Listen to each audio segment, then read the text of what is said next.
And now, the general weather around Alaska. Today's satellite imagery showing a lot of westerly flow here with open cell cumulus extending, covering just about all of the Bering Sea here, moving right into the southwest coast. And that indicating showers of rain and snow from the southwest coast across the Pribilof Islands, actually extending down to the Aleutians. New system here developing south of the eastern Aleutians that'll be tracking into the western interior or across the Alaska Peninsula, western Bristol Bay tonight, and then into the southwest part of the state tomorrow, slowly moving northward during the afternoon. And another low track northward here across, actually came right up Cook Inlet and brought some pretty gusty winds. Most of the moisture now lifting northward, clearing down across southern Cook Inlet, actually northern Cook Inlet, on down to the south there with pretty good conditions here across the Kuskokwim Valley. Still some, well, the snow ended at McGrath. They had some light snow earlier today. That's ended now with this dry area moving in. And weak front bringing some areas of light rain to the southeast coast. And on the chart, here's that next system down here near the Fox Islands there.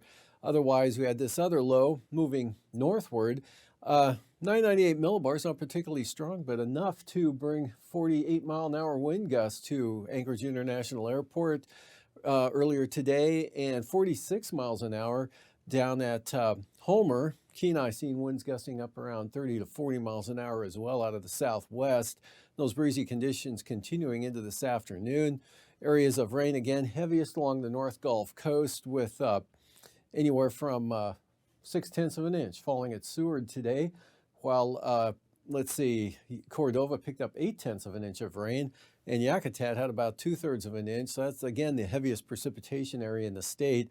From Prince William Sound eastward to Yakutat, lighter amounts down over the Panhandle areas. And for tonight, we'll see this low center tracks northeastward, crossing the Alaska Peninsula after midnight into western Bristol Bay. This front keeps some areas of light snow going across the Yukon-Kuskokwim Delta, up into Norton Sound, St. Lawrence Island, to southwest Seward Peninsula there. Snow showers continue, or rain and snow showers for the Pribilof Islands. Rain and snow showers moving in, another band there coming into the eastern Aleutians. And now moisture mostly in the form of snow down to sea level here over the Aleutian chain area. Not too bad over the interior, dry, some leftover moisture here for possible light snow showers over the Yukon Flats. And rain finally starting to taper off along the North Gulf Coast to about some showers later tonight, and beginning to dry out over the Panhandle as well as the remnants of that weak front begins to kick off into Canada. High pressure building in behind that, kind of ridging up tonight. We'll see tomorrow develops into a pretty good high center there over the Yukon, and that dries it out with maybe some clearing there across much of the southeast coast. In fact, there probably will be some clearing there with any leftover moisture down to the southeast. This low tracks northward into the southwest interior. Pretty tight gradient associated with it here. So there's high wind watches out for the Alaska Range, winter storm watches out for the west central interior areas. And a couple of troughs make for lighter winds now over the Bering Sea with rain and snow showers, not so numerous. Still a couple of bands rotating east-northeastward here around the south side of that 987 millibar low. It's slowly weakening there over the northwest Bering Sea, but drying out with light winds for the western Aleutian areas. Light winds here in the north. But again, with this system coming northward, we've got winter storm watch out for the area from Galena down into the Kuskokwim Valley here.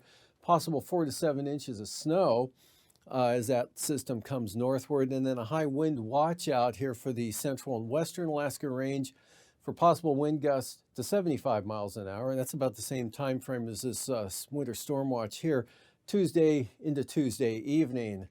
And from there, looking at Wednesday's forecast, that low tracks northward here and weakens considerably. Just some scattered snow showers up here over the northwest part of the state with that. And winds not a factor at all now. Another stronger system comes up just east of Kodiak Island. That spreads more rain into the North Gulf Coast from Kodiak right up into Cook Inlet and the Kenai Peninsula. Rain possibly becoming heavy at times again for the central and eastern North Gulf Coast. Down along the Panhandle, gale force winds ahead of that front coming in, and then drier, lighter winds here back to the west over the west coast, Alaska Peninsula, with some clearing here. Even the Pribilofs ahead of the next front that brings gale force winds and rain sliding eastward here into the eastern Aleutians in the afternoon hours. Lows tonight down that way, lower 30s there for the Aleutians, 30 degrees for the Pribilofs, mid 30s for the eastern Aleutians, and upper 20s, lower 30s for Bristol Bay, but in the 30s for the Alaska Peninsula. Up over the interior, lows should drop into the upper 20s here over south central Alaska tonight. Mid 30s for Kodiak Island, in the 30s to near 40 for the Panhandle, 5 to 15 over the eastern interior to the Arctic coast, 20s out toward the west coast. Highs for tomorrow, 35 to 40 for Bristol Bay, and right around 40 for the Alaska Peninsula, upper 30s here for the Aleutians and Pribilofs, lower 40s Kodiak Island, in the upper 30s, lower 40s for the southeast coast there, and quite a range here depending on your elevation in the central interior areas, but generally 20s all the way up to the Arctic coast.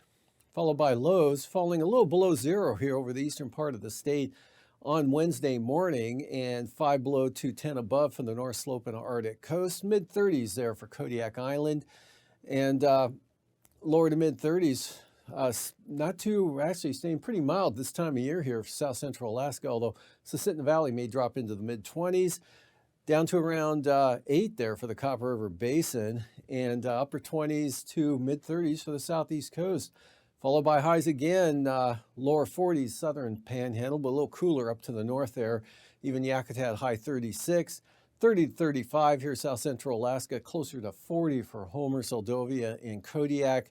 Lower to mid 30s for Bristol Bay, lower 40s, Alaska Peninsula, and the Aleutians, with highs staying pretty mild here, 5 to 15 over the central eastern interior, 20s back to the west, with temperatures staying well above zero for the North Slope and the Arctic coast.